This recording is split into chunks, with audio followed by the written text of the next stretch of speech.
2. Waging War.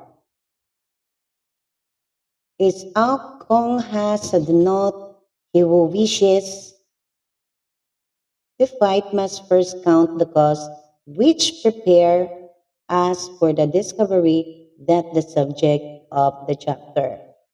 It is not what we might expect from the title, but primarily consideration of ways and means.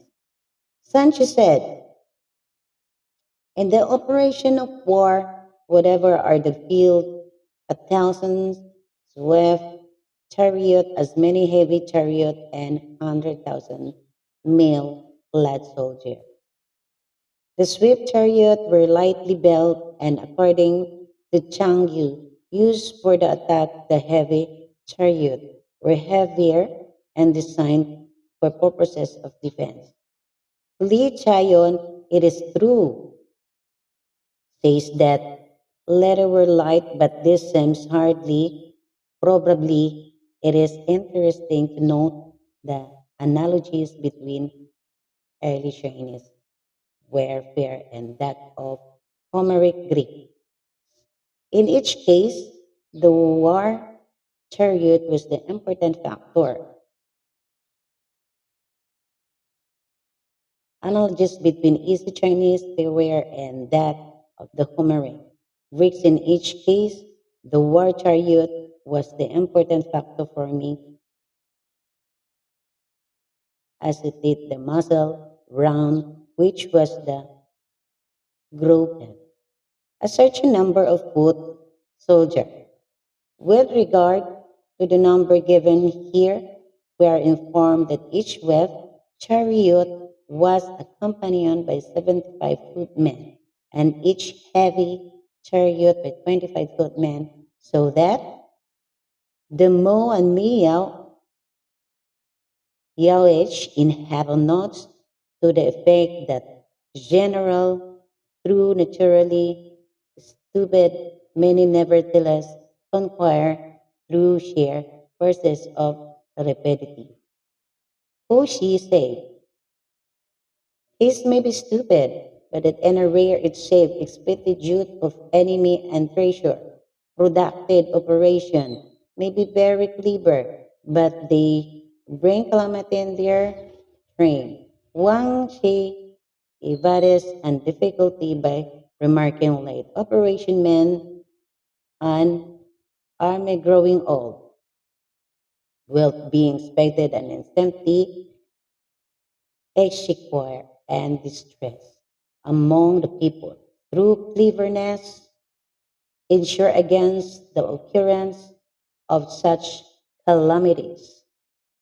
Shang Tsung say, so long as victory can be attained, stupid haste is preferable to clever dilatoriness. Now Sanchu say, nothing whatever. Expect possible by implication about out considered haste being better than ingenious. But lately, operation, what he does is some things much more guarded, namely that while his speed may sometimes be injudicious, readiness can never be anything but foolish, if only because it means impoverness to the nation. In consideration, the point raised here by Sancho, the classic example of the Fabius constructor will inevitably occur to the mind that general deliberately measure the endurance of Rome against of Hannibal's isolated army because it seemed to him that the latter was more likely to suffer from a long campaign in a range strained country. But it is quite a moot question whether his tactics would have proved successfully in the long run. Their reversal, it is true, led to Kani. but this only establishes a negative presumption in their favor. There is no instance of country having benefited from prolonged warness.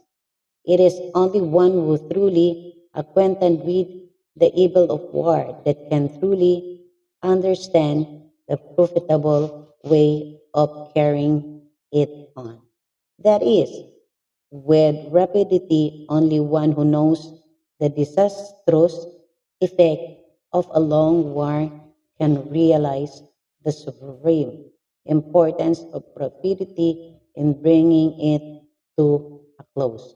Only two commentators seem to favor this interpretation, but it fits well into the logic of the context.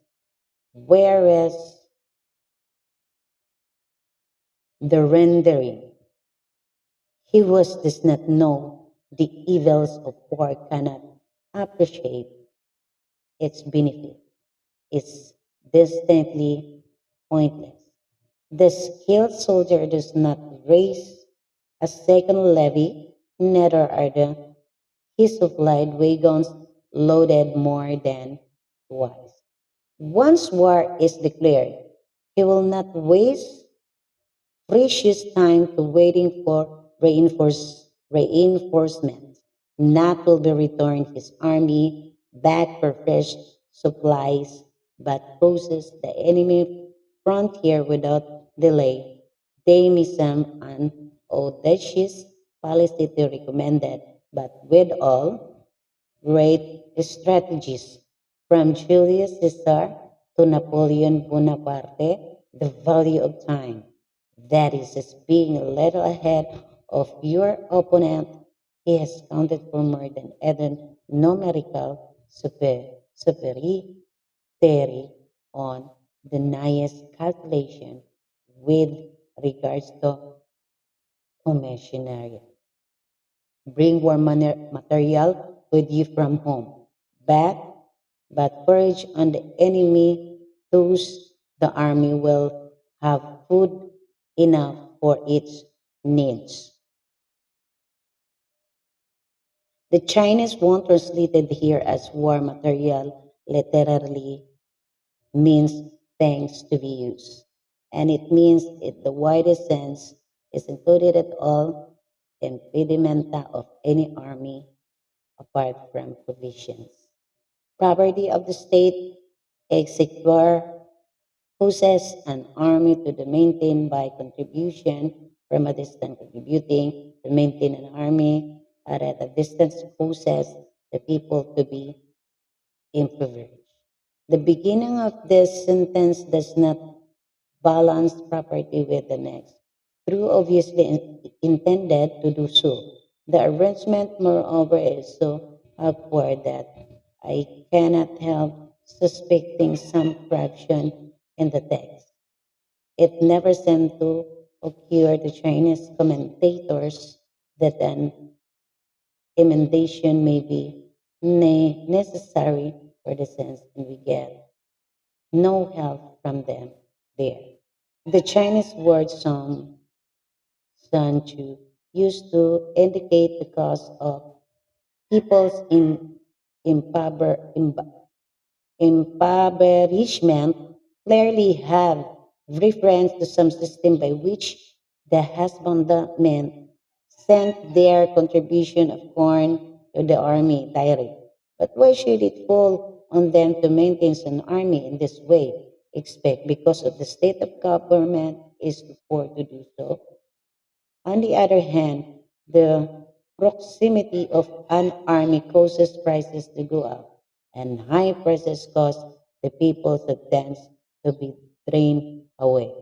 Wang He says, high prices occur before the army has left its own territory. Chao Kong, understanding it of an army that has already crossed the frontier. When their substances is drained away, the peasantry will be afflicted by heavy exhaustion, 13 and 14, with the loss of substance and exhaustion of strength. The home of the people will be stripped bare, and three-tenths of their income will be dissipated. Tomo and Wang He agreed that the people are not mulcted, not of three, but of 7/10 of their income. But this is hardly to be extracted from our text. Who she has a characteristic that the people being regarded as the essential part of the state and food as the people heaven, it is not right that those in authority should value and be careful of both. With government,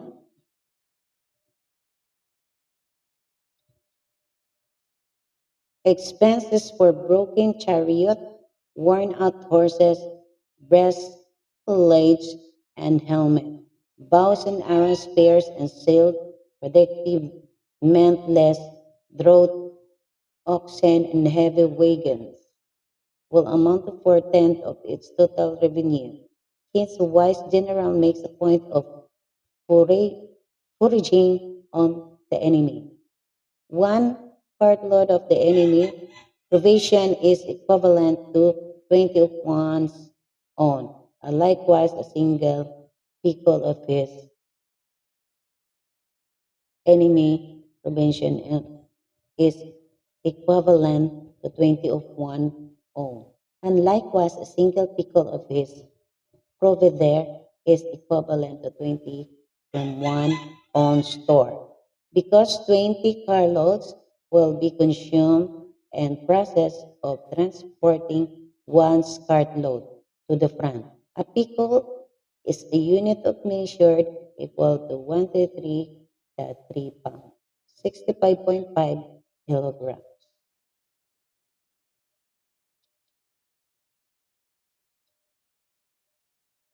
Now is under now is ordered to kill the enemy. Our men must be roused to an anger, and that there may be advantages from defeating the enemy. They must have their rewards. Moses rewarded are necessarily in order to make the soldiers see advantage of beating the enemy. Those when you are captured spoils from the enemy, they must be used as rewards so that all your men may have a keen desire to fight, each on his own account. Therefore, chariot fighting, when 10 or more chariots has been taken, should be rewarded. Who talks that first our own flags should be substitute for those of the enemy, and the chariots mingled and used as conjunction with ours. The captured soldier should be kindly treated and kept. This is called using the conquered foe to augment one's own strength. 19 in war. But let your great object be victory, not lightly campaigns. As Hushi remarks, what is not a being to be trifled with?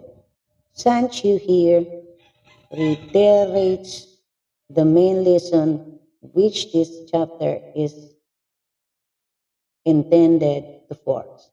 Thus it may be known that the leader armies is the arbiter of the people faith, man or whom is defense, whether the nation shall be in peace on peril.